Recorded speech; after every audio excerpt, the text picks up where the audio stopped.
big up my guy Rene Wise. Big up my guy Rene Wise. It's fucking sick to see how far his career has gone in the last 18 months, maybe even longer. I feel like he's from the time that I kind of found out about him, he's now become a legitimate big deal. Really, really, really fucking big deal, which is fucking great to see. Somebody kind of, that you kind of follow, and now they become like a superstar DJ, like approaching that kind of level. And he sat down with RA for an In Conversation series, and it looks like the caption says here, psychedelics really helped form my approach to music. British DJ and producer Andrew Shawberry, is that how you say his name? Shawberry, aka Rene Wise, joins Chloe Lula on the latest RA exchange to reflect on how altered states deepen his connection to the sound. So let's hear from my guy Rene Wise how multivitamins helped him become the superstar DJ that he is now. I might need to take whatever he's taking. I might need to take it. If you use psychedelics to get fucked up, then there's a good chance that they're gonna fuck you, because it's such a powerful thing. And by the way, I'm loving this shirt thing that he's doing. By the way, I'm loving this look. I'm loving that he's ditching the t-shirts and he's starting to wear a lot of I guess high fashion stuff. I think he's looking good in it. The many buttons open. It's a good look. It's a good look. I think if you don't go into it with the right mindset and the right intention, that's when they can easily overwhelm you.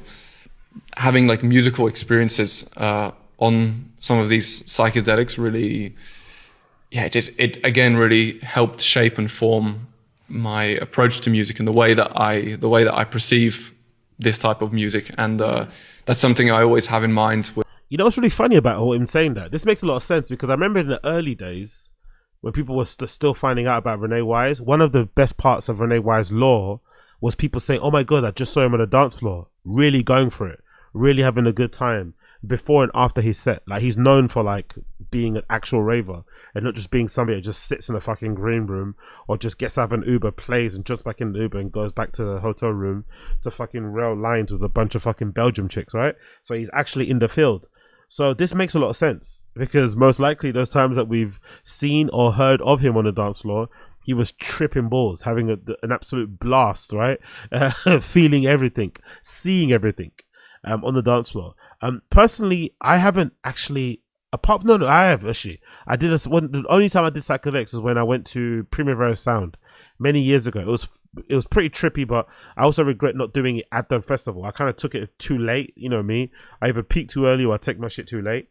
And I remember taking I think I had some acid that I might have bought from I think it was Evolution Darknet. If you know, back in the day, I think I might have bought it from Evolution Darknet Market, and I took some with me, and then I took it on the way back from Primavera. And if you know anything about Primavera Sound, it's kind of near the beach, and I think our hotel was downtown, in El Gofico, so you have to kind of walk way back to go back to the hotel or get a train or whatever.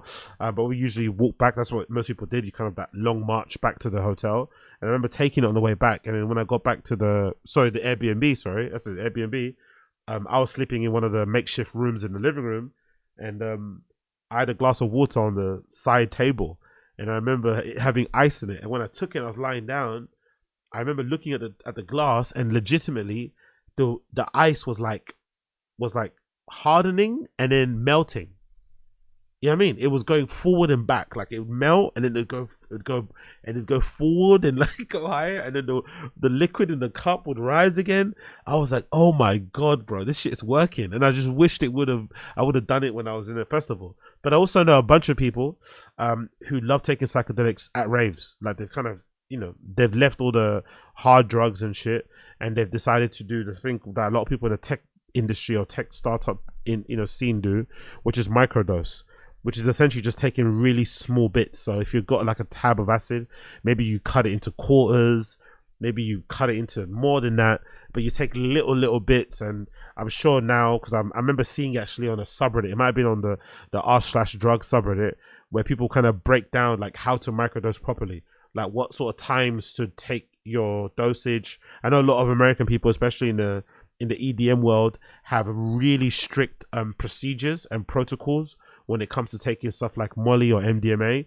and they really adhere to it. Like they're really stringent on not doing any, not mixing with other things, not drinking any booze, hydrating correctly, and sticking to the times, having alarms set up on their phones so they have the maximum experience, the best experience possible when it comes to psychedelics and raves and shit. And I think nowadays it's actually quite smart to do that, because I feel like a lot of festivals now, a lot of even nightclubs, they do invest a lot of money into their lightings and visuals and shit. So sometimes it can be a quite cool experience to take the psychedelic microdose so that you can get a lot more and experience and kind of, you know, taking all that shit, all that work that's been done. Like think of a festival like Draaimolen, right, in Amsterdam. Also, you know, I guess it's technically outside of Amsterdam, but regardless, you know what I mean. Imagine a festival like Draaimolen and the amount of work they put into the production. Imagine being high off psychedelics and like experiencing that whole shit, or the other one called Horst. All of the stuff that they do in terms of the artworks and shit, the installations, the sculptures, the lighting, the this, the that. Oof, what an experience that must be. With my production in the studio, especially with the tracks I make, but also DJing as well, because once you experience certain types of sounds and textures on some of these psychedelics, and you experience the way, it's almost like you see the sounds, you know. And it sounds good. I want to get involved. This sounds like what?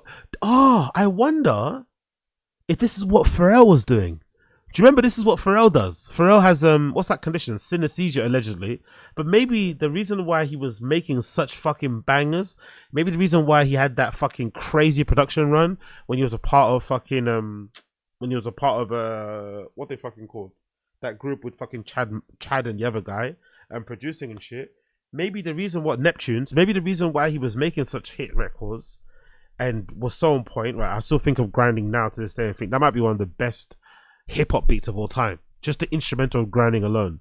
That does something to you. That does something to you at a fucking guttural level. Maybe the reason why he was making those hits was because he was doing some, you know, doing some fucking acid back then. While we were all still obsessed with Courvoisier and Ace of Spades and weed and shit, he was out here microdosing whilst he was hitting the MPC, while he was on the fucking keyboard, while he was in the studio. That's why he made those shits. Ooh, I might have to give it a go. This is why I'm thinking. On a smaller level, to really take my pirate DJ sessions to the next level, I might have to take a little cheeky tab. Forget having a little cheeky bump or a cheeky fucking tonic wine. Maybe the way to go on my next pirate studio session might be to take a little cheeky tab. Keep that in one of my pockets. Once you have that experiencing music on this 4-dimensional perspective, it's a very interesting thing to take back into the studio as inspiration. For me, if someone's listening to a set of mine, and I've had this before as a compliment, people saying to me that my set, like it made them feel like they were high even though they were sober. Like that for me is one of the best compliments, because if I can put you in this kind of hypnotized psychedelic state, even without any drugs, purely just from the sonic aspect of what's coming out the speakers, then that's like job done for me, you know? Yeah, that's why he's a fucking top boy. That's why he's a fucking top boy. And that's what you feel. That's what you feel. You feel that, especially when you hear him play. I think you feel that even when you listen to his mixes, but more so when you go see him play in person. It is hypnosis. You feel like you're just being like taken on this weird fucking journey. If anything, like he has, maybe the sound isn't the same, but in terms of ambience and vibe and hypnotizing the crowd and putting you into a trance, he has the same sort of feeling I get when I go to like an Innovision night. When I see Trick, when I see Dixon, when I see Arm, when I see Jimmy Jules, that whole crew of people, they have even though they all have distinct styles of playing, the thing that kind of covers them or links them across the board is the fact that they have this ability to kind of like get you in a state, in a trance, where you're kind of hypnotized. And in all of the cases, whether you go and see Dixon, who I just saw recently in Amsterdam, whether you're seeing Rene Wise, one of the things which is a probably a marker of a really good DJ, you don't leave the dance floor. Many times I've seen Rene Wise, many times I've seen Dixon, you don't want to leave the dance floor. You don't want to leave because you don't want to miss something, and you don't want to be snapped out of that trance. And sometimes, knowing myself, when you're on the multivitamins, those type of mixes can actually help to elevate the experience. I don't know how it is to be sober in those type of environments. I'm not going to lie, because most of the times when I've been listening to Rene Wise or Dixon's playing, I've been off my fucking head. But I can't lie, and I have to say that they definitely added to the experience. They added to it and heightened it more. But I do love the fact that he's promoting this psychedelics thing. I've heard of some people speaking about it in terms of gummies and chocolates and shit you could use. But it's nice that this is becoming a conversation.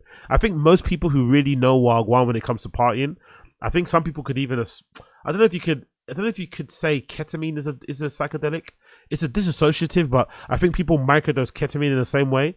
But I think people who are really plugged in and who really rave, because especially when I go to places like Berlin, you meet a bunch of people who take raving maybe a little bit too seriously. But one thing they are really strict on and are really open to promoting and talking about is the fact that they don't drink, or that they stick to one particular drug. And that one is usually not something super hard. It's usually a psychedelic.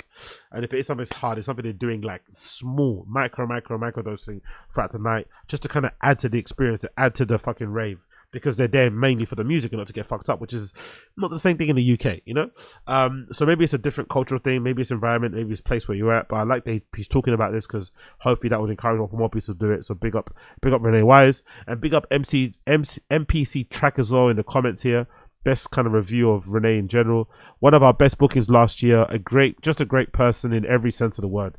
And I wonder if like, maybe I just don't know a lot of DJs anyway in real life, but I wonder if a lot of like the good sort of like fortune you run into as a DJ or somebody just trying to make it is that if you're just a good person and you just put out good vibes, because you know a lot of the, like I said before, a lot of the lore around Rene Wise was people having these great interactions with him on the dance floor, great interactions with him after the set, taking pictures, saying hi, talking, sharing DMs and shit, or exchanging DMs. So I wonder if a lot of that good sort of like feeling that you give people can sometimes rub off on your career and kind of help you go along the way, because people are kind of rooting for you. Because that's what I feel like with Rene Wise. I feel like a lot of people are rooting for him from afar, whether it's people who booked him earlier on, or it's people like myself who saw him play early on. Everyone's kind of like in their own way rooting for him. And I wonder if all of that collective rooting for him is sort of like helping to kind of, you know, take the career to the next level. Of course, his talent and his hard work is definitely the main reason why, but I wonder if that kind of helps.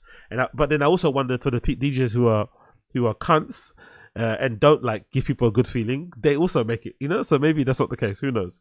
Either way, big up Rene Wise. Full interview can be found on, I guess, RA's page and shit, so check them out. I think it's on their YouTube. I don't think it's on their podcast channel, but check out the Resident Advisor YouTube channel. You can find that.